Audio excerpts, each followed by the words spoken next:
Judul kedua, makna uang bagi orang kaya. Tidak semua orang memiliki kesamaan pandang terhadap uang. Ada kalangan tertentu yang kendati uangnya berlimpah ruah, tetap saja menganggap uangnya masih sangat sedikit. Kalangan ini kerap memperlakukan uang sebagai hal yang terpenting dalam hidupnya. Jika uangnya berkurang, langsung stres. Bahkan jikapun uangnya banyak, kerap merasa khawatir kekurangan uang. Tidak pernah merasa cukup terhadap uang yang dimilikinya. Uang menjadi tujuan utama dari segala aktivitasnya. Tapi di sisi lain, tidak sedikit pula orang yang menjadikan uang hanya sekedar alat dalam rangka mencapai tujuan hidup. Uang itu sendiri bukan tujuan. Kalau mereka berbisnis dan atau bekerja, tujuan akhirnya bukanlah demi mendapatkan uang. Uang hanyalah akibat atas aktivitas yang dilakukan. Sehingga, walaupun uangnya tidak banyak, mereka tidak pernah merasa kekurangan. Sebaliknya, jika uangnya banyak, bukan hal sulit untuk membagikannya kepada orang lain. Lantas, bagaimana dengan Anda? Apakah Anda tergolong kelompok pertama sebagaimana dipaparkan sebelumnya, atau malah masuk dalam kelompok yang kedua? Apapun kelompok Anda, dalam tanda petik, itu hak Anda. Tapi, tidak ada salahnya kita cermati bagaimana makna uang bagi kebanyakan orang kaya. Khususnya orang kaya yang memperoleh kekayaan melalui kerja keras dan kerja cerdas. Pertama, memahami apa tujuan memperoleh uang. Bagaimana dengan Anda? Apa tujuan Anda mencari uang? Mungkin Anda akan menjawab agar bisa membeli rumah bagus, mobil bagus, makan enak, dan lain sebagainya. Pertanyaan selanjutnya, setelah Anda membeli rumah bagus, mobil bagus, lantas apakah tidak perlu lagi mencari uang? Boleh jadi Anda akan menjawab masih perlu, karena ingin mobil yang lebih bagus atau ingin mobil yang lebih banyak. Oke, setelah semua tujuan itu tercapai, lantas apa? Mau beli 10 mobil, 10 rumah? Ketika kemudian Anda mengajukan pertanyaan yang sama, setiap kali Anda telah mencapai tujuan Anda, maka jawabannya adalah uang dicari untuk mencapai tujuan keuangan yang tidak pernah ada habisnya. Jika Anda memaknai uang seperti itu, maka Anda akan terjebak dalam dan masuk dalam kategori pertama sebagaimana telah dipaparkan. Anda akan selalu merasa kekurangan. Mencari uang dengan motif seperti itu tidak akan pernah memberi kebahagiaan.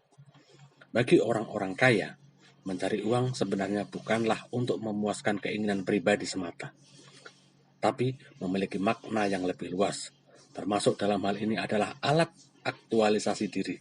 Intinya, jika tujuan mencari uang bukan sekedar memenuhi target keinginan untuk memiliki lebih banyak harta, maka Anda tergolong berbakat menjadi orang kaya.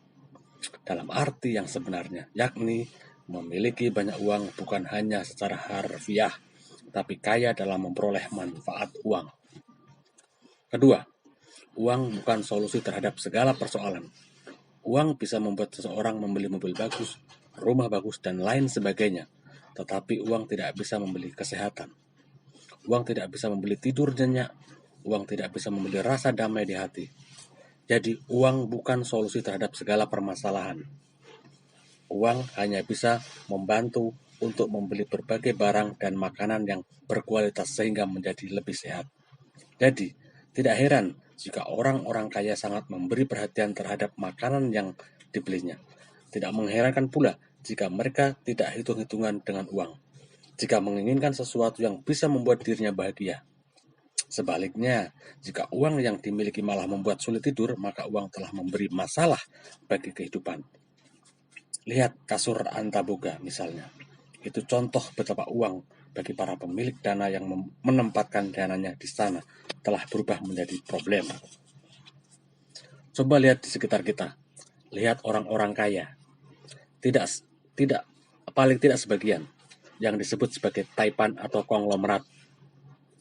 Mereka mengalami pasang surut sempat menjadi kaya, lalu kehilangan harta karena imbas krisis ekonomi, namun kemudian kembali menjadi kaya atau bahkan lebih kaya dari sebelumnya. Apa makna semua itu? Uang bagi mereka ketika memilikinya dan ketika kehilangan tidak terlalu berbeda. Yang utama adalah aktivitas yang dilakukan sehingga kemudian bisa memberi dampak yang menghasilkan uang. Ketiga, mencari uang adalah hal yang menggembirakan.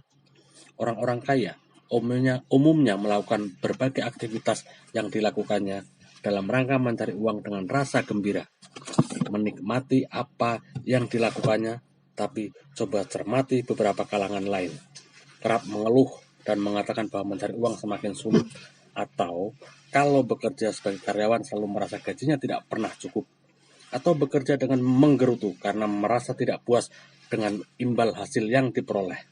Akhirnya, bekerja bukan lagi menjadi hal yang membuat gembira, sehingga uang yang diperoleh juga akan kehilangan makna.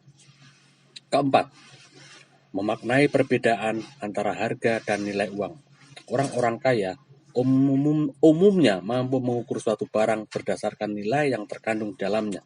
Itu sebabnya mereka jika membeli barang, utamanya adalah barang-barang yang telah memiliki merek terkenal. Kenapa? Karena mereka terkenal telah memiliki track record terhadap kualitasnya.